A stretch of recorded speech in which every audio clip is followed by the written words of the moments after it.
For decades, Diana Ross and Michael Jackson shared a bond that went beyond music, beyond fame, and beyond Hollywood's bright lights.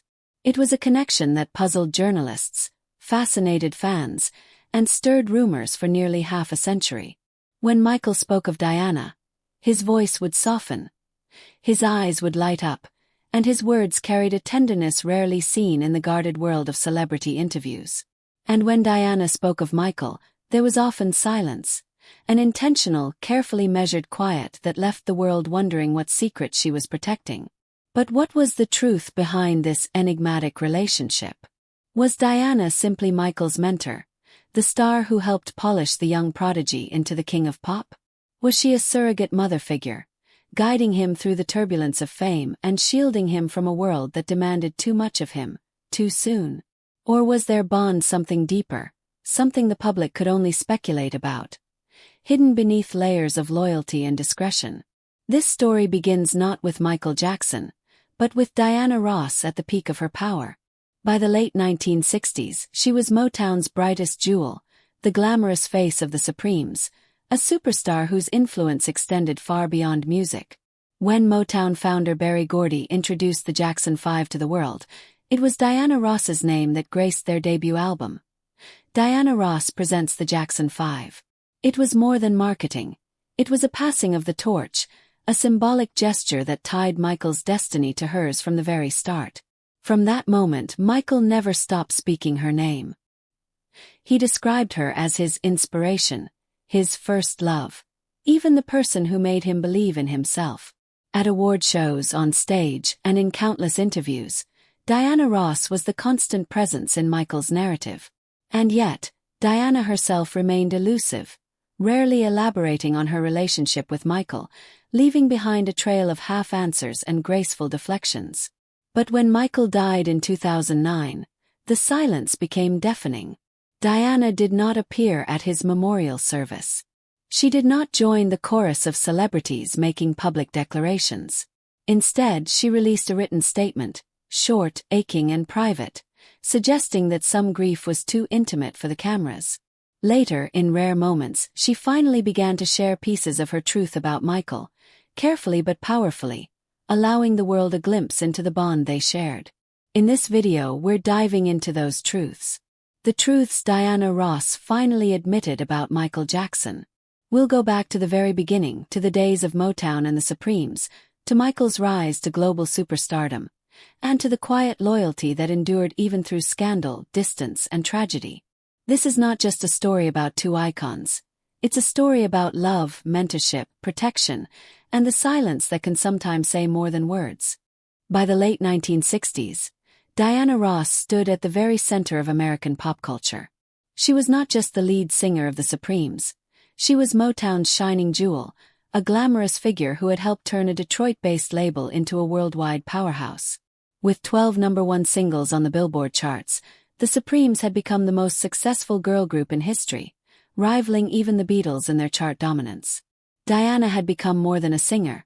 She was a symbol of elegance, ambition, and possibility for young black artists who saw in her a model of how far talent and charisma could go. Meanwhile, in the steel town of Gary, Indiana, a young boy named Michael Jackson was growing up in a cramped house with 8 siblings. The Jackson family had little money, but they had music. Joseph Jackson, their strict father, recognized the spark in his sons and formed them into a local act known as the Jackson 5. Night after night, they performed in talent shows and clubs across the Midwest, and word of their extraordinary young frontman began to spread. Michael was only 10 years old, but his stage presence was magnetic. He could sing with the raw emotion of someone far older, dance with a natural rhythm that echoed James Brown, and hold an audience captive in ways most seasoned performers never mastered. The Jackson 5's journey to Motown became the stuff of legend. Accounts differ on who exactly discovered them, but Berry Gordy, the mastermind behind Motown Records, ultimately recognized their potential. Gordy was building not just a record label but an empire of polished, crossover-ready stars. And when he looked at Michael Jackson, he saw someone who could transcend boundaries. But to launch them properly, the Jackson brothers needed more than a record deal. They needed a story, a figure to introduce them to the world. That figure was Diana Ross. In 1969, Motown announced the arrival of the Jackson 5 with a bold statement. Diana Ross herself was presenting this group to the world. Their debut album was even titled Diana Ross Presents the Jackson 5. It was a brilliant stroke of marketing. Diana's name gave instant credibility to these boys from Indiana, suggesting that Motown's reigning queen had personally chosen and mentored them. Whether Diana's role was as hands-on as the branding implied didn't matter. What mattered was that the public believed it. And they did. When the Jackson 5 made their television debut, Diana was there. She introduced them with warmth, referring to them as her boys, as if she had discovered and nurtured them herself. To the public, it was the passing of a torch. Diana Ross, the established superstar, ushering in the next generation of Motown greatness. And at the heart of it all was the bond between Diana and the young Michael Jackson. The media quickly seized on this dynamic. Diana, glamorous and composed, became framed as a second mother to Michael. The story was irresistible. The world's biggest female star guiding a child prodigy into his destiny. Photographs of them together reinforced the narrative. Diana's protective hand on Michael's shoulder, Michael gazing up at her with wide-eyed admiration. It was more than just publicity. It was chemistry that felt genuine. Michael adored Diana, and Diana, in her own way, seemed to recognize the fragile brilliance within him. For Michael, this connection was life-changing. In later interviews, he would often recall how Diana inspired him, how watching her perform with the Supremes shaped his idea of stardom. She was elegance, precision, and power wrapped into one, and Michael wanted to embody all of it. To him, Diana wasn't just a star. She was proof that perfection could be achieved, that an artist could command the world's attention through sheer talent and style. The beginning of their bond was built on this foundation. Diana as the polished superstar at her peak, and Michael as the gifted child ready to step into the spotlight. Whether or not Diana truly discovered, the Jackson 5 mattered less than the fact that she believed in them, and more importantly, that Michael believed in her. That belief would grow into something much larger, something that carried both of them through the highs and lows of fame.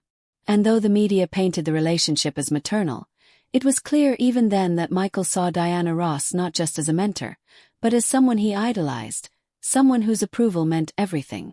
What began as a marketing move for Motown quickly evolved into one of the most enduring and mysterious bonds in the history of popular music. As Michael Jackson's career with the Jackson 5 began to soar, Diana Ross's influence became more than just symbolic. For Michael, Diana wasn't simply the superstar who introduced him to the world. She was a living masterclass in how to be an artist.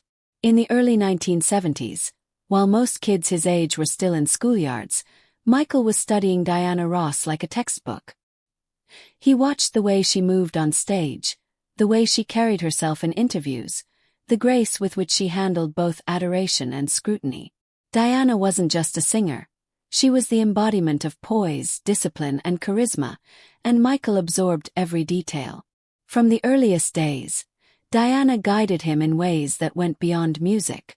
She taught him about stage presence, how to hold an audience's gaze, how to stretch a moment, how to use silence as power. She showed him how to walk into a room and command attention without saying a word.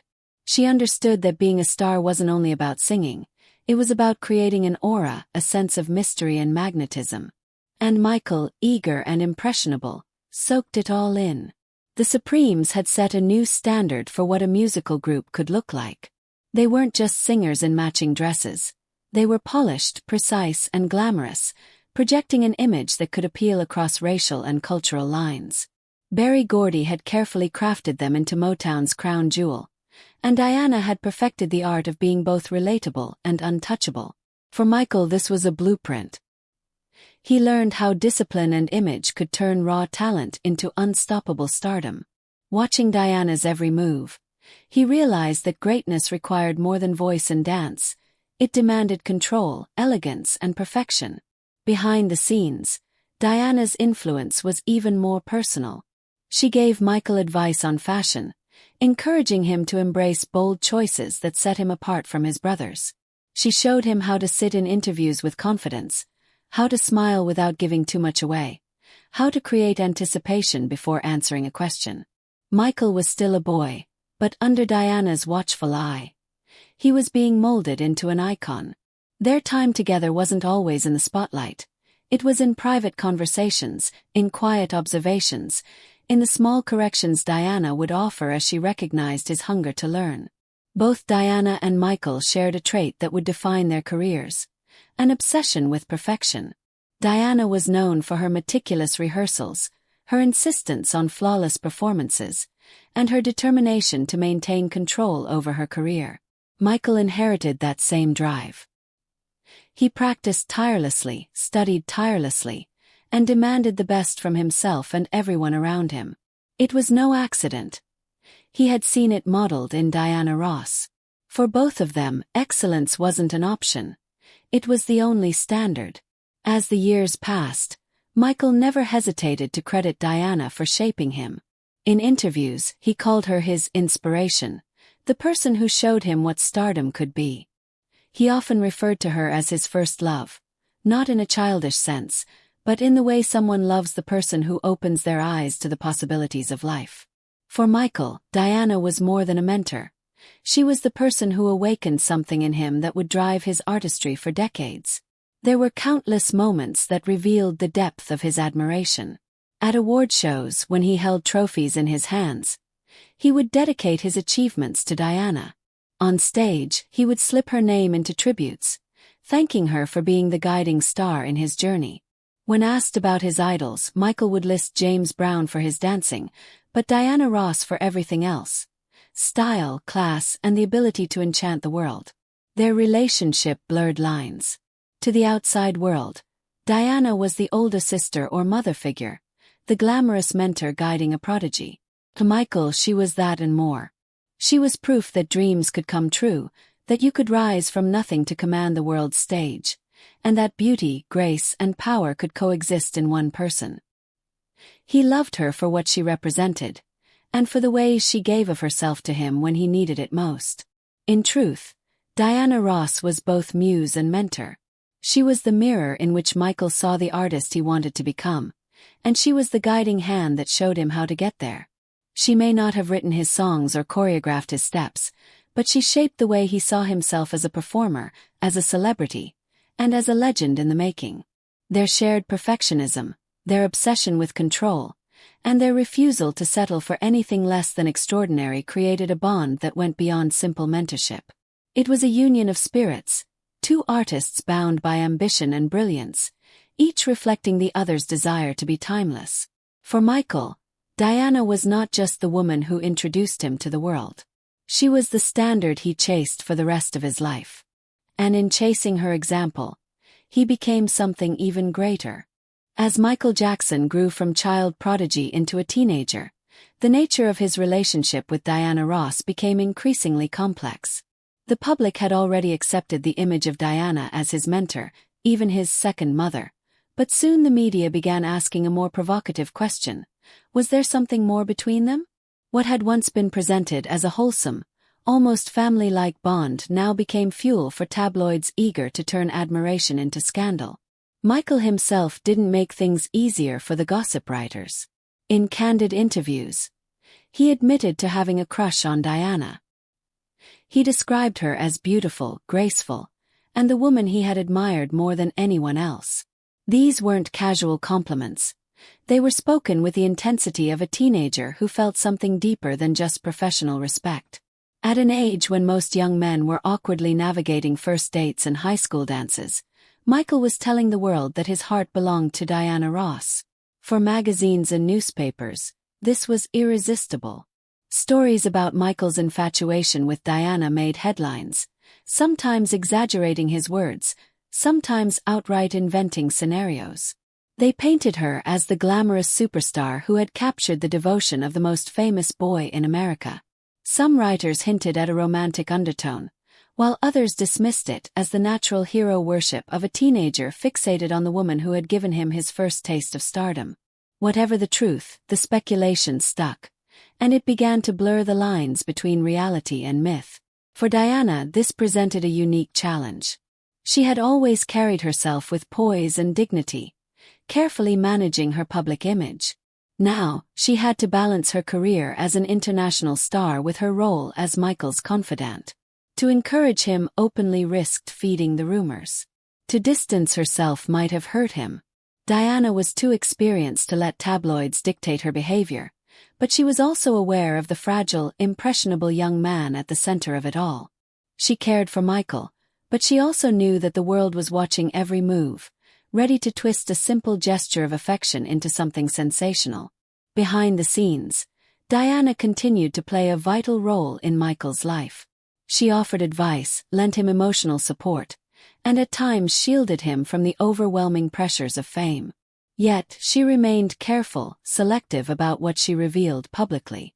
Unlike Michael, who often spoke with raw honesty about his feelings for her, Diana preferred silence, or carefully worded responses that revealed little. She understood the stakes. A superstar of her caliber could not afford to become entangled in speculation that might derail her career or his. Motown itself had a hand in controlling the story. Berry Gordy had built the label's empire on image as much as music.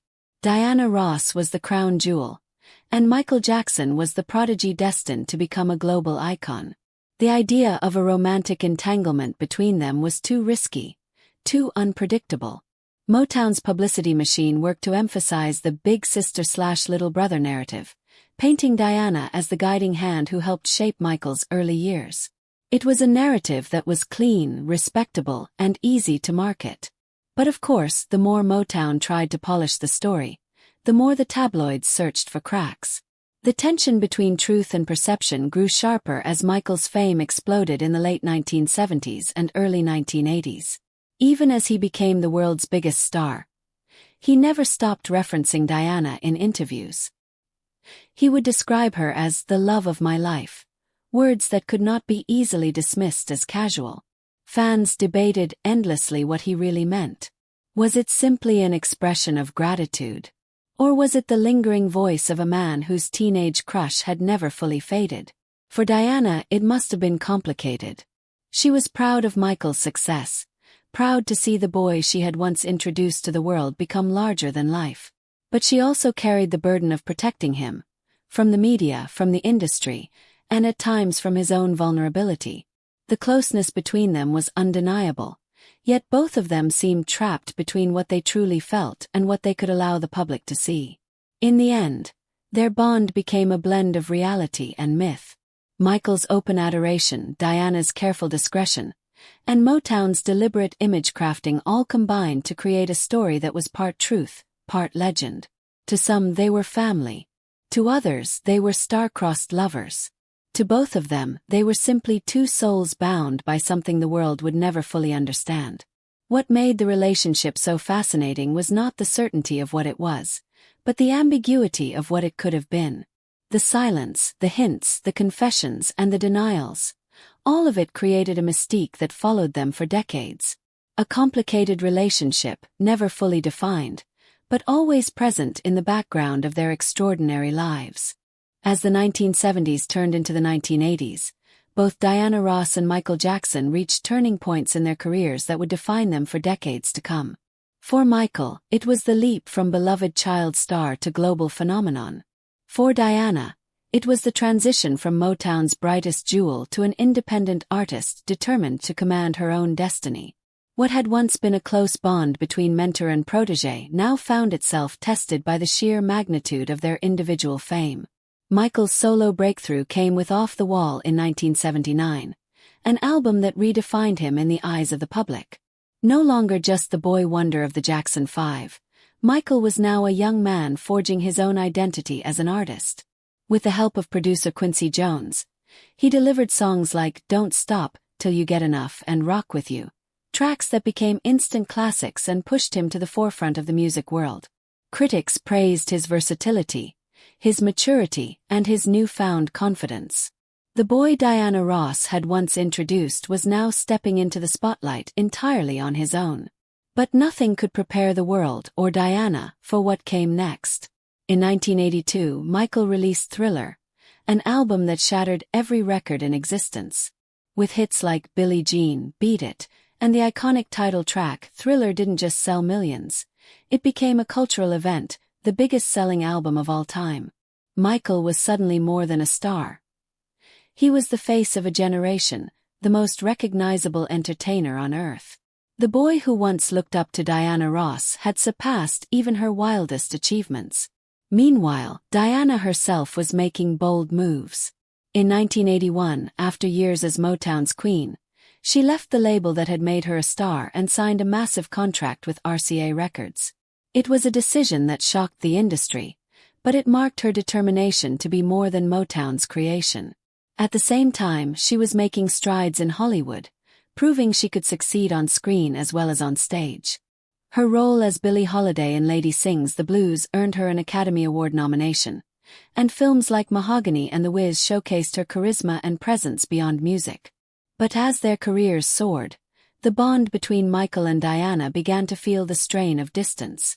Fame has a way of isolating its brightest stars, and in the whirlwind of tours, contracts, and non-stop media attention, their once close relationship was no longer as easy to maintain.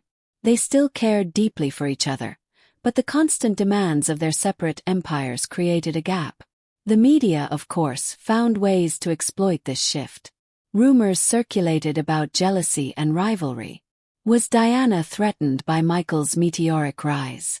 Did Michael feel abandoned as Diana pursued her own path? Some tabloids suggested emotional detachment, whispering that the once inseparable pair had grown cold toward each other. In truth, the reality was far more complex. Both were perfectionists consumed by their work, and both were navigating industries that pitted artists against one another for survival. For Michael, Diana always remained a point of reference. Even at the peak of his fame, he never stopped circling back to her in speeches, dedications, and interviews. During award ceremonies, he would thank her, often with a softness in his tone that revealed how much she still meant to him. He named her as one of his greatest influences, crediting her elegance and example for shaping his artistic vision. Even as he became the king of pop, the memory of Diana's guidance remained etched into his identity. For Diana, too, Michael never faded into the background. She continued to speak of him with affection, even when their lives rarely intersected in public. Though their careers had placed them on separate paths, the bond forged in the early days of Motown lingered quietly in the background. She saw in him not just the superstar the world adored, but the young boy who had once looked up at her with admiration, the boy she had helped to introduce to the world. Stardom, in many ways, separated them. The demands of global fame meant less time for private connection, and the pressures of being icons meant every word and gesture was scrutinized by millions. Yet, despite the physical and emotional distance, Michael's devotion to Diana never wavered. Whenever he stood before the world to celebrate his success, her name was there, woven into his story like a refrain that never disappeared. Their paths may have diverged, but the tether between them held strong. Even in the midst of fame's isolating storm, Michael Jackson and Diana Ross remained bound by a bond that had begun in Motown's golden years, a bond that even separation could not erase. By the mid-1980s, Michael Jackson was no longer simply a superstar. He was a phenomenon. Every move he made, every word he spoke, was dissected by fans and the press alike. Yet even at the height of his fame, there was one name he returned to over and over again: Diana Ross. For Michael, she was more than an influence. She was the constant thread running through his story. And in those years, he began to reveal more openly what she meant to him. In interviews, Michael's voice often softened when her name came up. He called her his inspiration, his idol, and most strikingly, his first love. To some, these words sounded like innocent admiration from a man who had grown up under her wing. To others, they hinted at something more complex, something deeper than a simple mentor-protégé bond. Michael himself seemed to blur the line between reverence and affection, leaving the public to wonder just how far those feelings had gone. One of the most persistent points of speculation came in 1988, with the release of Dirty Diana. The song, about the temptations of a predatory groupie, quickly sparked rumors. Fans and journalists alike latched onto the idea that Diana, in the title, referred not to a nameless seductress but to Diana Ross herself. The theory spread like wildfire, even though Michael went on record to clarify that the song wasn't about her. Still, the connection was too tempting for the media to ignore. After all, why would Michael choose the name Diana, unless, somewhere in his subconscious, the woman who had shaped his life loomed large? Whether coincidence or not, the song only deepened the myth of their entanglement. What made the speculation even more powerful was Diana's silence. She never confirmed nor denied the rumors. When asked about her relationship with Michael, she would smile gracefully, offer a vague acknowledgement of their closeness, and move the conversation elsewhere. Her discretion became part of the mystery. In a world where gossip magazines thrived on sensationalism, Diana's refusal to feed the fire only made it burn brighter. People began to interpret her quiet as evidence that something real, something too private to expose, must have existed between them. Meanwhile, Michael's performances seemed to tell their own story. On stage in the 1980s, there was an emotional intensity that fans couldn't ignore. In songs like She's Out of My Life, audiences swore they saw him channel a private longing, a sense of heartbreak that felt more personal than theatrical. During bad tour performances, the passion in his delivery of songs about desire, love, and betrayal often left people speculating. Was he thinking of Diana? Was the muse behind the music standing in the shadows, unspoken yet ever-present? The press, hungry for narratives that could sell, capitalized on every whisper. Magazines published stories of Michael's teenage crush on Diana, spinning tales of unrequited love and secret heartbreak. Others suggested that Michael's devotion bordered on obsession, citing his constant references to her in interviews. Each article added another layer to the legend, weaving together half-truths, speculation, and Michael's own words into a story that felt almost larger than life. For Michael, however, the emotions were genuine. When he called Diana his first love, it was not a publicity stunt. It was a confession of the deep admiration and affection he had carried for her since childhood. To a boy who had spent his life under the crushing weight of fame, Diana had been both a safe harbor and a beacon. She embodied the grace, glamour, and strength he aspired to, and she gave him a model of success that he sought to emulate. Whether his love was romantic, platonic, or something in between, it was real. And Michael never hesitated to let the world know how much she meant to him. For Diana, her silence was its own confession. By not engaging with the rumors, she protected both herself and Michael from a media storm that could have easily spun out of control. She chose discretion over spectacle, perhaps understanding that whatever bond they shared was too sacred to be reduced to tabloid headlines. In many ways, her refusal to speak said more than words ever could. And so the legend grew. Michael's confessions, Diana's silence, the suggestive lyrics, and the intensity of his performances combined into a narrative that refused to fade. The public clung to the idea of their connection, enthralled by the possibility that behind the music's brilliance was a love story too complex, too private, to ever be fully revealed. By the end of the 1980s, Michael Jackson and Diana Ross were no longer just two icons of popular culture. Together, they had become a myth, a story of devotion and mystery that blurred the lines between truth and fantasy. And though neither would ever give the world a definitive answer, the emotional undertones of their bond remained etched into the songs, the performances, and the quiet spaces between their words. By the 1990s, Michael Jackson's story was no longer just about music and superstardom. It was about controversy, speculation, and relentless scrutiny. The boy who once captured the world's heart with his innocence and talent had grown into the most famous man alive, and with that fame came an unforgiving spotlight.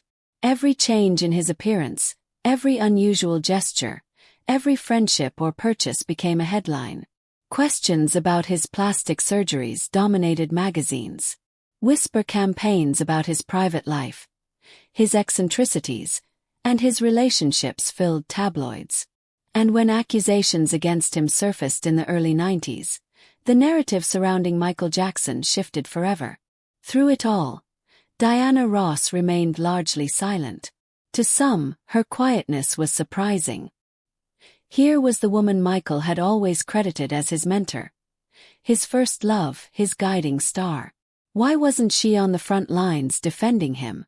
Why didn't she grant interviews, appear on talk shows, or issue public statements to protect him from the onslaught of negative press? But Diana Ross had always understood the power of silence.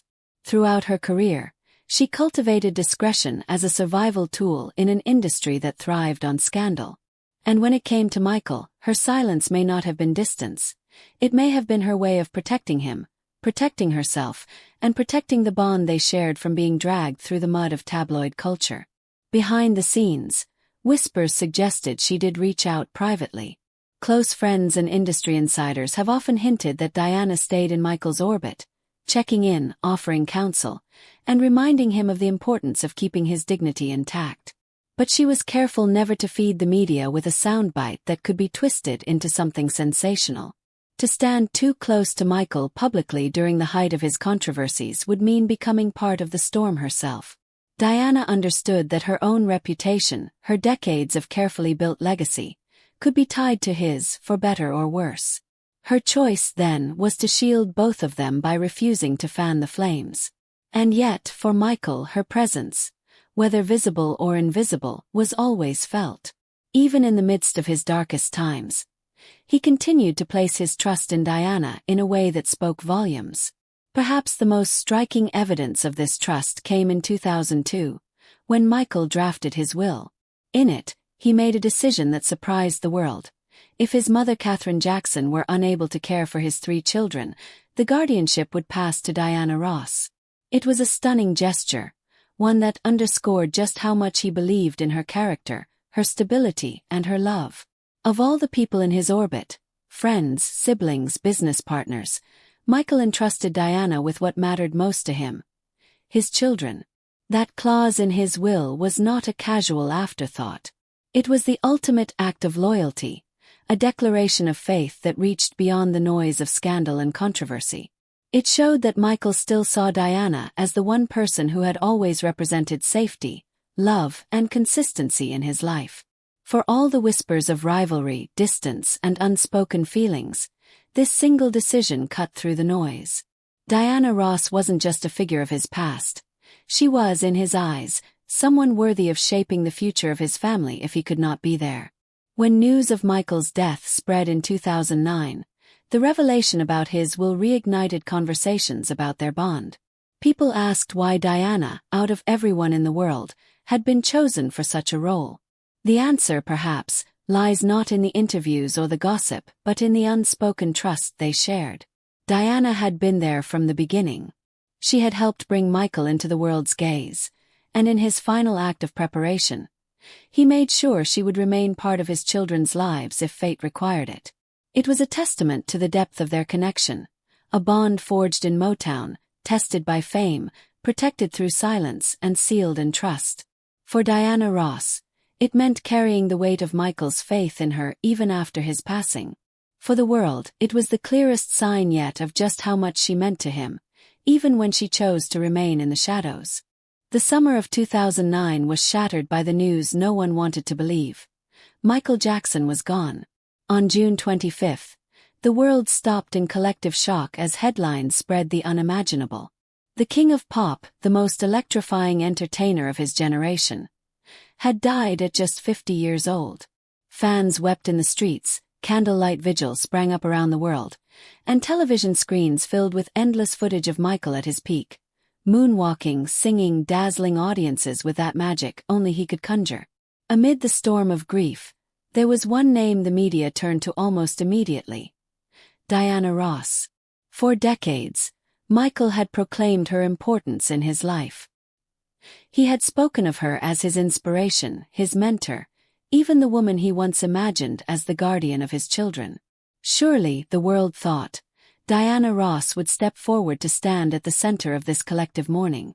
Surely, she would speak to the cameras, attend the service, and take her place in the public farewell to the man who had so often declared his love for her. But Diana chose a different path, one that surprised many and yet felt entirely consistent with who she had always been. When Michael's memorial service took place at the Staples Center in Los Angeles, broadcast live to millions of viewers across the globe, Diana Ross was not there. Her absence was immediately noticed, and speculation began. Some wondered if it was out of fear of breaking down in public. Others thought perhaps her grief was simply too overwhelming to manage under the glare of cameras. In her stead, it was Michael's family, friends, and fellow artists like Mariah Carey, Usher, and Stevie Wonder who stood before the world to honor him. But the shadow of Diana Ross's absence lingered over the event like a silent reminder that some losses are too personal to display. Instead of attending, Diana released a written statement that struck with quiet poignancy. "I am trying to find closure," she wrote. "I can't stop crying. This is too hard for me." In those few words, the public glimpsed the raw emotion she carried, stripped of the polished poise she usually maintained. Her decision not to attend the memorial was not out of indifference. It was because her grief was too intimate, too sacred, to share with the cameras. Diana Ross had always been a master at controlling her narrative, but in this moment, her silence and restraint revealed the depth of her pain. For fans, her response was both mysterious and powerful. Some felt a pang of disappointment, yearning to see her stand beside the Jackson family, offering comfort and connection. Others admired her choice, understanding that grief manifests in deeply personal ways, and that Diana's love for Michael was evident not in public appearances but in the trust he had placed in her throughout his life. To many, her absence from the stage became a symbol. Diana Ross did not need to prove her bond with Michael Jackson to the world. She carried it within herself, quietly and privately, as she always had. In the days and weeks that followed, Diana continued to grieve away from the spotlight. Unlike many celebrities who rushed to speak, to tell stories, or to remind the world of their ties to Michael, she remained largely quiet. And in that quietness, there was an undeniable dignity. For decades, their relationship had been a source of speculation, gossip, and endless fascination. But at the moment of finality, Diana Ross reminded the world that some bonds defy explanation. Some bonds do not need to be displayed to be real. Michael's death marked the end of an era, but it also illuminated the enduring power of the connection they shared. In his absence, Diana's silence spoke louder than words. It was not a silence of indifference but of reverence, an acknowledgement that the loss was too deep to be packaged for public consumption.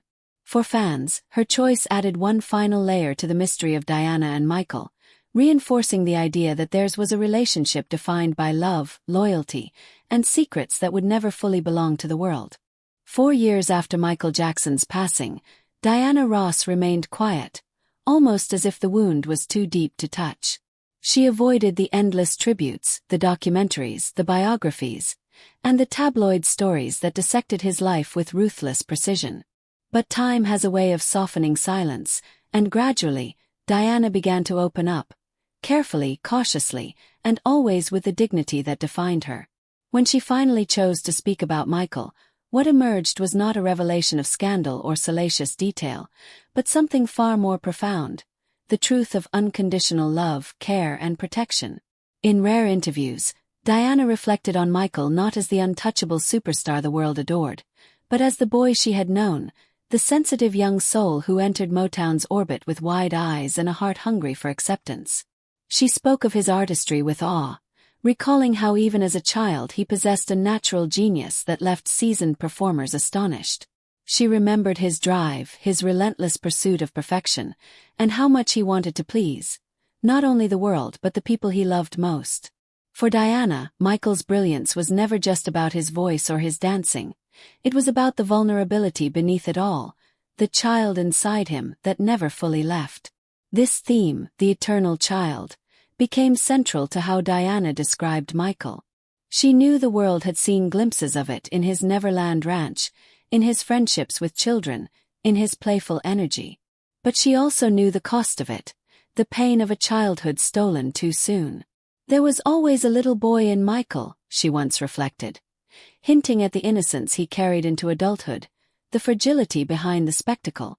It was not a dismissal of his controversies, nor an attempt to rewrite history. It was Diana Ross recognizing the part of Michael that most people missed. His longing for safety, for love without conditions, for someone who saw him as human rather than an icon. When she spoke of him in these terms, her language carried both maternal affection and something deeper, unspoken. To call Michael her baby or her child was not simply the language of a mentor. It was the language of a woman who felt protective, perhaps even responsible, for the man the world alternately worshipped and destroyed. She chose her words carefully, never feeding the tabloids' hunger for confirmation of romance, but also never diminishing the intensity of their bond. What she revealed was subtler, and in its subtlety, perhaps more powerful, an enduring love that transcended categories. For fans, these later reflections offered something they had waited decades to hear. The mystery of Diana and Michael had always been shaped by silence, her silence. Now, in small glimpses, she was willing to peel back the curtain, to let the world see the tenderness that had defined their connection. And yet, she revealed only enough to affirm love, never enough to invite gossip. When asked directly about the speculation that had swirled around them for years, Diana refused to engage. Instead, she redirected the conversation to his artistry, his kindness, his humanity. In doing so, she made it clear that the truth was not about scandal. It was about care. What makes her words so significant is that they reframed the narrative entirely. For years, the media had thrived on painting their relationship in sensational colors. Was she his mother figure, his first crush, his secret lover? Diana's truth dismantled those binaries. To her, Michael was all of those things and none of them. He was a boy who became a man too quickly, a genius whose gifts came at unimaginable cost, and above all, someone she loved without condition. In an industry that often thrived on betrayal, Diana Ross stood as one of the few constants in his life who never sought to exploit him. When Diana finally spoke, it was not with the urgency of someone revealing secrets. It was with the calm of someone preserving dignity. She wanted the world to remember Michael not through the lens of scandal, but through the lens of love. She reminded us that behind the headlines, behind the surgeries and the trials and the controversies, there was a soul who craved acceptance and warmth. Her truth was not the tabloid truth. It was the truth of loyalty, the kind that can last a lifetime, even beyond death. In the end, what Diana Ross finally gave the world was not an exposé but a reminder. She reminded us that Michael Jackson, the king of pop, had been a boy once, a boy who looked to her for guidance, affection and stability. She reminded us that their connection, however mysterious or complicated, was rooted in something genuine. And she reminded us that sometimes the most important truths are not the ones shouted from a stage, but the ones spoken softly, with reverence, when the noise has finally quieted. Her decision to speak at all, even briefly, mattered. It mattered because it closed a circle that had begun decades earlier, when she first introduced the Jackson 5 to the world as her boys. It mattered because it affirmed that, until the end, Michael's faith in her had not been misplaced. And it mattered because, in a culture obsessed with scandal, Diana Ross chose instead to define their story with compassion. For the millions of fans who had long speculated about what truly tied them together, this was the truth they had waited for. Not a revelation of forbidden romance, not a scandalous secret, but a declaration of care, the kind of care that endures beyond fame, beyond tragedy, beyond even death itself. As we look back on the extraordinary story of Diana Ross and Michael Jackson, what lingers is not the speculation, not the gossip, and not even the endless headlines that surrounded them. What lingers is the bond itself, an invisible thread woven across decades of triumph, heartbreak, and silence. From the moment Diana introduced Michael and his brothers to the world as the Jackson 5, their lives were intertwined in ways few could ever fully understand. She was his mentor, his muse, his anchor in a world that constantly threatened to consume him. He was her protégé, her admirer, her eternal child who never stopped looking at her with awe. Diana Ross was there at the beginning, when Michael was just a wide-eyed boy from Gary, Indiana, dreaming of a life beyond the walls of his family home. She stood beside him as Motown crafted his image, as he transformed from a precocious child star into a young man ready to claim the stage as his own. She taught him lessons that extended beyond music, lessons about grace, elegance, and resilience in the face of a world that demanded perfection. She was not just a mentor. She became, in many ways, a second mother, a confidant, a compass. And Michael never forgot. Through his greatest successes, he carried Diana's name with him. In interviews, on stage, and in his private writings, he spoke of her with reverence. He called her his inspiration, his first love, the person who shaped his understanding of artistry and love itself. Even as their careers pulled them in different directions, even as distance and silence defined parts of their relationship, Michael's devotion to her never faded. His will, naming Diana as a potential guardian for his children, was not just a legal decision. It was the ultimate symbol of trust, the clearest evidence of how much faith he placed in her, even when the world around him was uncertain. For Diana, the journey was more complex. She carried her love for Michael quietly, carefully, never indulging the public's thirst for scandal. Her silence was not coldness. It was protection. She knew that their bond was too sacred to be dissected by tabloids or cheapened by gossip. And so, she allowed her actions, her subtle words, and her presence in his story to speak for themselves. When Michael died, her absence from the memorial stunned many. But in her written words, "I can't stop crying. This is too hard for me." The truth of her grief was undeniable. Sometimes silence is the purest expression of love. What makes their story timeless is precisely this. It defied definition. Were they family? Were they friends? Was there romance in Michael's heart, or simply an unshakable admiration? The answer, perhaps, is all of those things and none of them. What truly mattered was not the label but the feeling. Michael Jackson and Diana Ross shared a bond built on loyalty, respect, and a kind of love that transcended categories. It was complicated, yes, but it was also enduring, strong enough to survive fame, distance, and scandal. And that is the truth Diana Ross finally revealed, not through dramatic confessions or shocking admissions, but through the quiet dignity of her choices. Her truth was not scandal. Her truth was not controversy. Her truth was love, loyalty, and silence. A silence that carried more weight than any words could. In the end, their connection is not something that needs to be solved like a mystery or pieced together like a puzzle. It is something to be felt. When we see Michael dedicate his words to Diana, when we hear her describe the child she always saw inside him, when we remember the trust he placed in her with his children, those are the fragments that tell the real story. A story of two lives bound together not by contracts or headlines, but by something more eternal.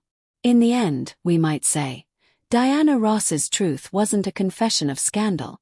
It was love, loyalty, and silence, a silence that spoke louder than words. And perhaps that is the most fitting legacy of all. Not a love story to be gossiped about, but a human story to be remembered. A story of devotion that withstood the weight of fame and the trials of time.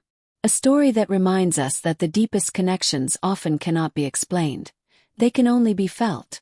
Michael is gone, but the bond he shared with Diana Ross continues to echo. It lives in his music, in her memories, and in the unspoken space between them. It is a legacy beyond words, a connection that remains as timeless as their songs.